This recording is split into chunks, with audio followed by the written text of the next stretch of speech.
Bem, pessoal, Central El Ninho é um projeto da Climatempo que a gente está aí mais ou menos um mês falando dos impactos do El Ninho, das mudanças climáticas nos setores de energia, no setor de infraestrutura, no setor de agricultura, né? Quais são os impactos que são esperados com esse El Ninho, que a gente começa a vivenciar ele aqui no Brasil e também no planeta como um todo, né? El Ninho é um fenômeno meteorológico que atinge todo o globo, todo o planeta e faz diversas modificações no clima.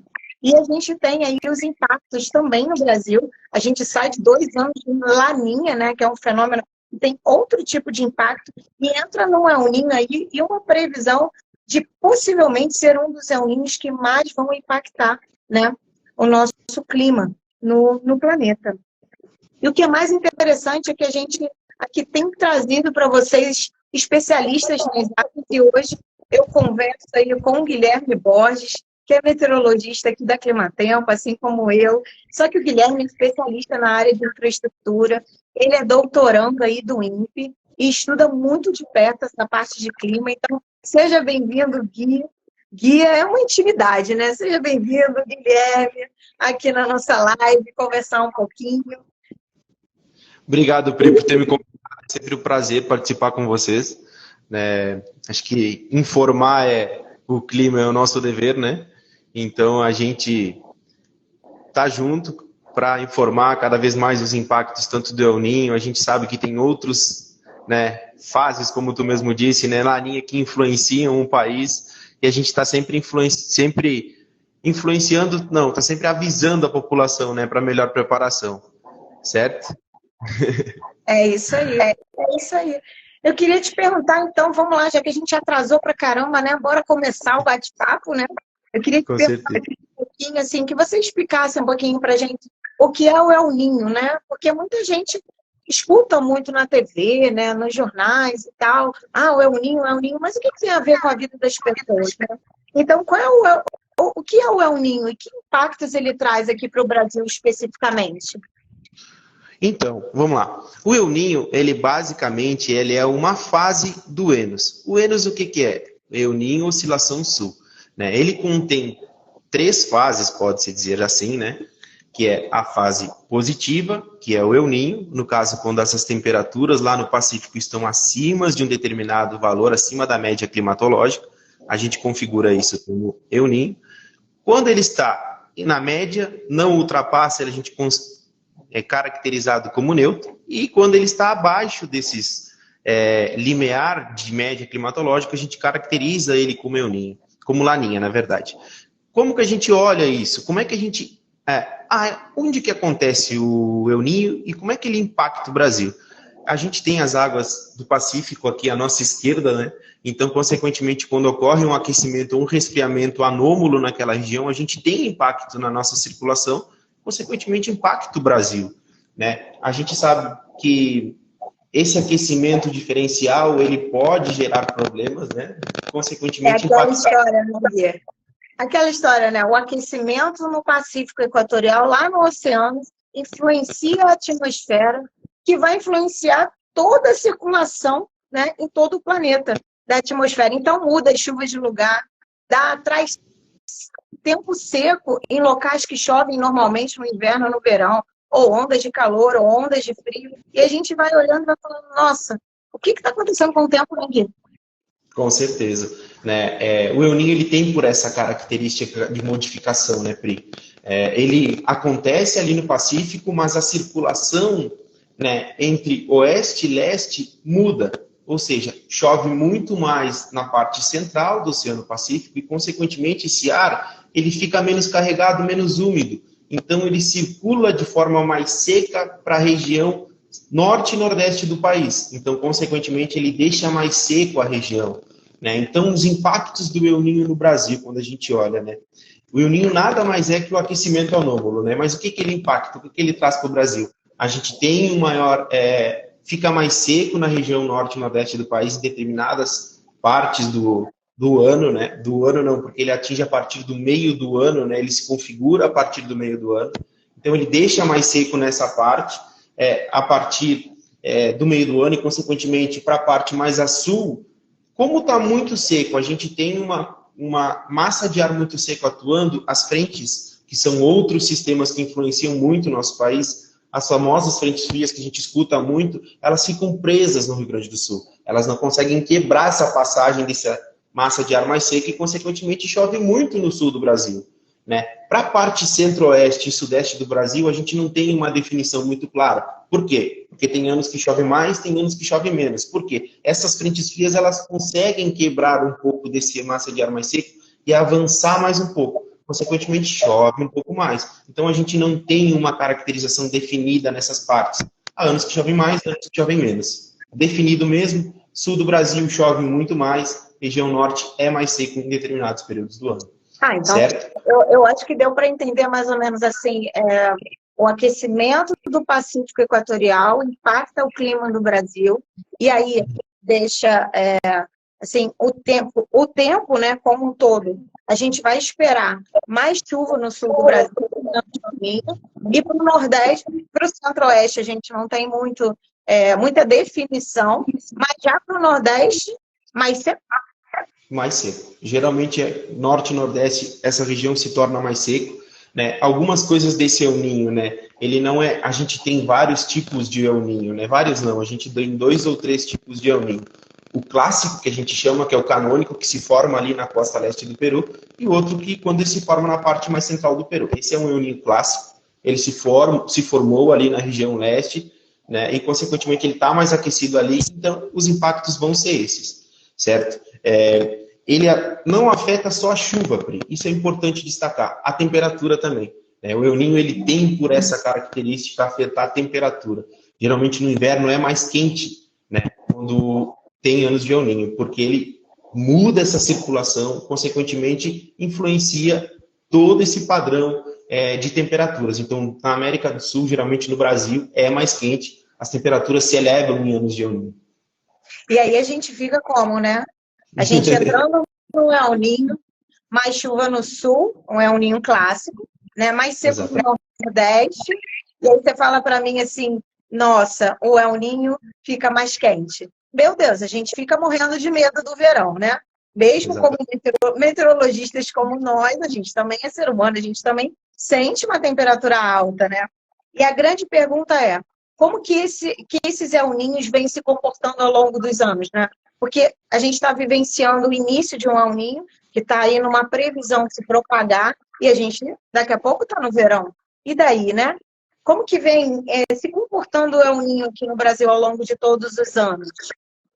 Então, Pri, já falando, né? Geralmente o El Niño, ele se caracteriza a partir do meio do ano, que é um pouco diferente deste. Né? Já começa um ponto aí. A gente já vive um sistema de mudança, nosso sistema climático ele já vem mudando há muito tempo, né? Geralmente ele se forma a partir do meio do ano, ele se estabelece a partir de setembro e vai se desenvolve a partir da primavera, chega verão, ele geralmente atua até final do verão, isso é variável, até outono também atuando, então ele segue modulando essas chuvas nessa época do ano, né? E em questão a mudança que o El Niño vem passando ao longo dos anos, né, acho que nosso planeta ele já vem mudando, né? E é importante deixar claro aqui, a mudança do planeta, a mudança climática que a gente chama, é ciclo. O planeta já viveu ciclos positivos e ciclos negativos. A gente está desde a década de 70 numa tendência de aquecimento, né, Pri? Isso aí já é do planeta, ele é cíclico, né? Então ele já está com essa tendência de mudança no clima, de aquecimento, e ele vem sendo impactado por emissões de gases de efeito estufa ou não. Geralmente tem esses maior aumento em determinadas regiões, e ele vai aumentando, elevando essa temperatura, né, potencializando esse aquecimento, né? E o El Niño, como é que chega o El Niño? Como a gente fala, por que o El Niño impacta? Ao longo dos passado, né, sempre em anos de El Niño, ele potencializou esse aquecimento da Terra, né? Diversos estudos comprovaram, né, e antes desse El Niño se estabilizar, né, a Organização Meteorológica Mundial mesmo lançou nota, né, de que este ano e o ano que vem poderiam atingir limites de temperatura extremamente altos, como a gente está vendo agora que aconteceu em julho e agosto. Né? Nossa, essa onda de calor mesmo que a gente teve, né, Gui, foi Batemos o recorde aí de temperaturas em vários locais do país. Que calorão que fez. E aí o povo se pergunta, né? O calorão no meio do inverno. E aí você pensa, o que está acontecendo com o clima? Realmente a gente fica sempre se perguntando, né? Mas, especificamente, assim, Gui, você como especialista em infraestrutura, né? Quais são os impactos que a gente pode esperar nos setores de mineração, de portos, rodovias e ferrovias, transporte? Quais são os impactos do El Niño bem direcionado para esses setores? O que a gente pode esperar disso, né? Os principais desafios. Quais são os desafios que a gente pode enfrentar com esse El Niño bem estabilizado aí, de chegar e entrando até o final do ano, e toda essa, vamos dizer assim, essa expectativa de ser um dos maiores da história? O que a gente espera, né? Quais são os desafios que a gente pode encontrar na infraestrutura? Então, hoje aqui na infraestrutura a gente trabalha com 6 setores, né? Porque é construção, mineração, rodovias, ferrovias, saneamento e portos. Né? A gente atende esse nicho, né? E os impactos são extremamente variados. Né? A gente tem tanto impactos em relação à chuva quanto em relação ao calor. Né? Como tu mesmo disse, o El Niño, ele tem por característica potencializar extremos. Né? Isso é fato, estudos comprovam isso, né? Então, eventos extremos, tanto de calor quanto de chuva, podem ocorrer, né? Então, todos esses setores, eles se preocupam com esse impacto. Como é que eles se preocupam com isso, né? Eles consultam nossa meteorologia, mas quais os impactos? Olhando para a construção e mineração, né, a gente nota que a pior preocupação deles é em relação à segurança dos seus trabalhadores. Isso é um ponto extremamente importante, né? Porque a gente sabe muito bem que, geralmente, começando por construção, o cara está construindo um prédio gigantesco, né? Consequentemente, ele tem trabalhadores em altura trabalhando, alturas gigantescas, né? Para não ser redundante. Então, se a gente tem ventos intensos, consequentemente, chuva muito intensa, se eles têm descargas atmosféricas acontecendo ao redor, o risco de atingir é muito alto. Então, eles se preocupam com a segurança dos seus trabalhadores. Mas não só isso, obra tem cronograma de obra. Quando eles iniciam uma obra, ela tem prazo para começar e prazo para terminar. Quando eles começam a fazer fundações de construção, por exemplo, se chove muito nessa época, já atrasa o cronograma de obra. Então, eles usam a informação meteorológica dessa maneira. Né? Para a mineração, o que a gente tem hoje? Mineração trabalha muito a céu aberto, campo aberto, que a gente chama. Né? Então, consequentemente, tem uma tempestade muito intensa num campo aberto, a chance de atingir um trabalhador é muito alta, porque a gente sabe, lá ele procura a parte mais alta para atingir. Né? Então, consequentemente, a preocupação com o trabalhador é muito grande. Mas não só isso. O que mais que eles se preocupam? Tem as ferramentas de trabalho deles. Eu tenho uma máquina super cara, eu tenho outras ferramentas ali, então se chover muito intenso e eu não conseguir me preparar para isso, consequentemente eu tenho risco para o meu trabalhador, risco para os meus equipamentos. Né? Quando a gente caminha, isso falando em questão de chuva, certo? Quando a gente caminha para os setores de rodovia e ferrovias, aí a gente tem outros impactos. Deslizamentos de terras podem impactar os deslocamentos de trens, né? E, consequentemente, isso já prejudica a logística deles. Chuva muito intensa pode alagar, consequentemente, os trilhos, dificultar a passagem dos trens, danificar os trens. Então, eles acompanham isso.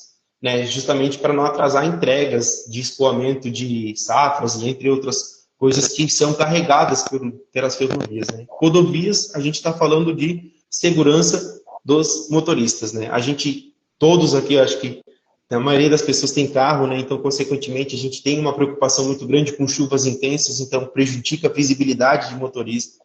Né. Então, se a gente tem, pode acabar ocasionando aquaplanagem, gerando diversos problemas, gerar erosão em rodovias, então eles se preocupam diretamente com isso, em relação às chuvas. Quando a gente caminha para saneamento, o saneamento ele já é um pouco diferente. O saneamento ele se preocupa com as chuvas muito intensas que podem acabar gerando muita pressão nas tubulações, consequentemente acabar ocasionando rompimento de tubulação.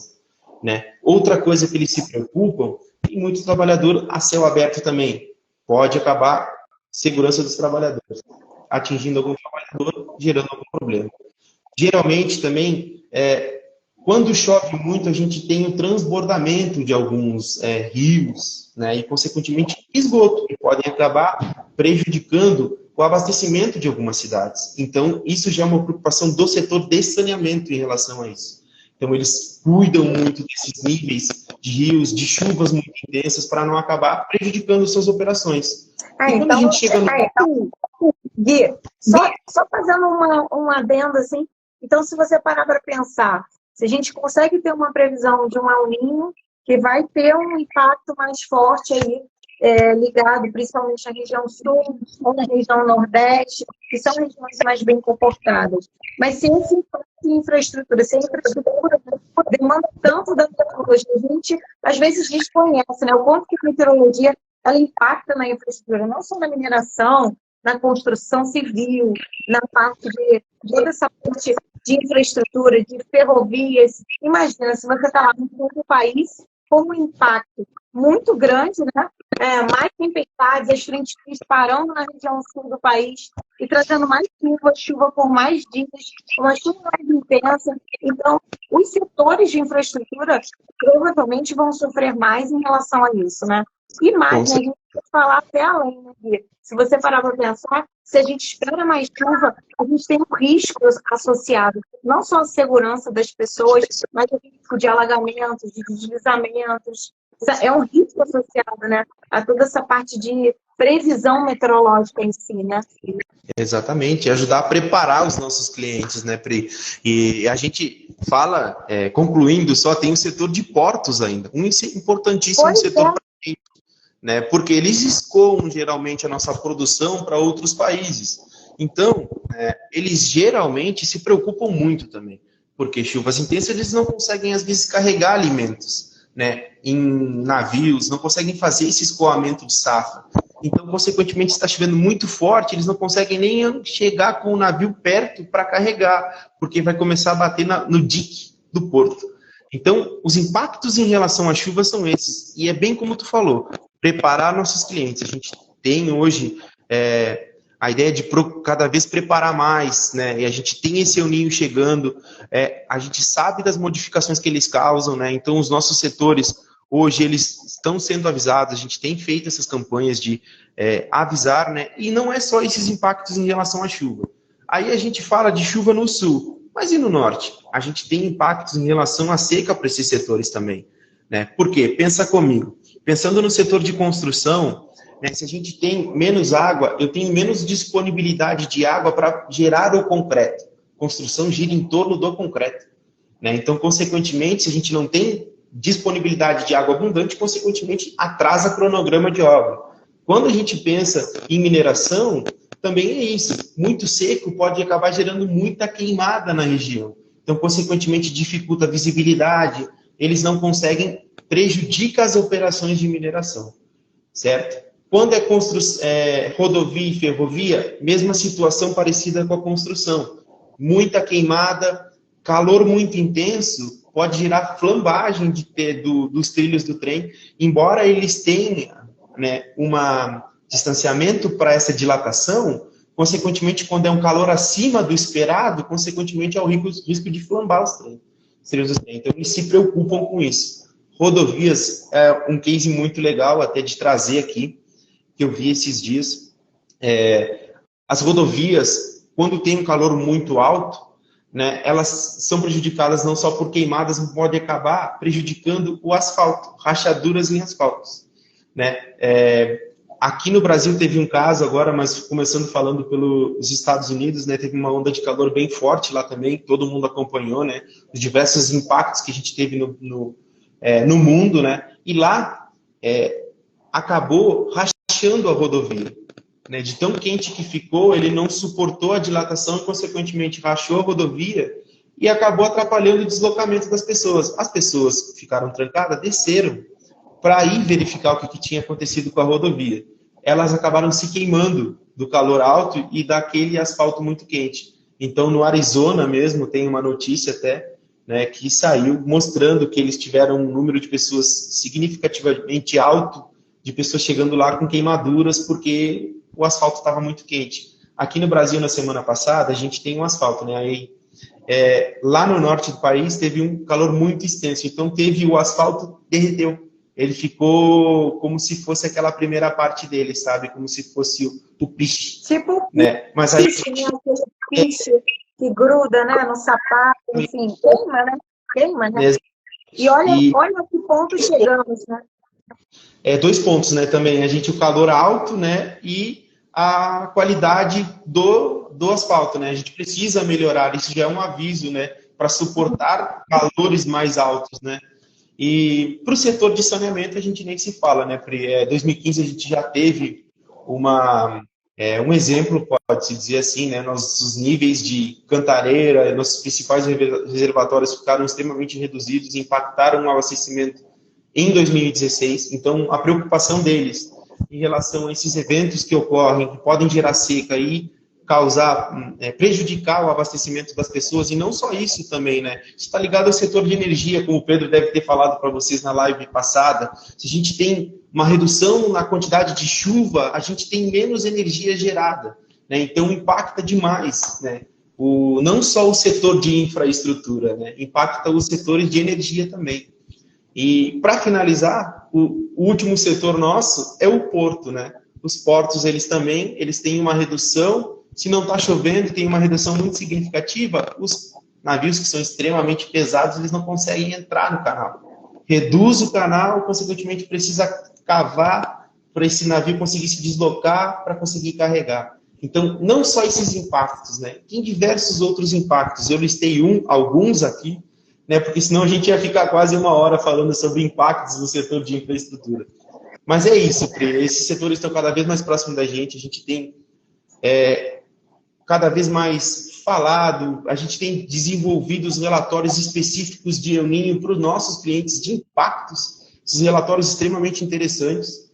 Né? A gente até puxando um pouquinho de peixe aqui para o nosso peixe, a gente vai fazer um workshop, né, agora na semana que vem, falando sobre esses impactos das chuvas do El Niño, trazendo nossos especialistas aqui para falar sobre esses impactos na infraestrutura. A gente preparou um material muito interessante, muito bom, para preparar nossos clientes, né, Pri?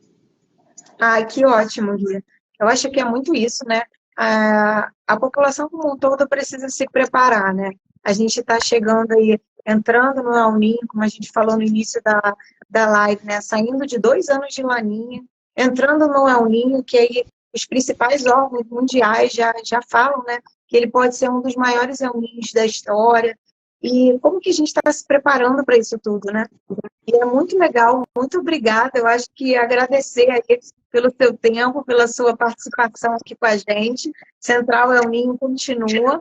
Tudo que vocês precisarem, se inscrevam na bio para receber toda semana, tá? O nosso boletim com diferentes assuntos sobre El Niño e os impactos em diferentes setores. Agradecendo mais uma vez ao Guilherme Borges, nosso convidado do dia.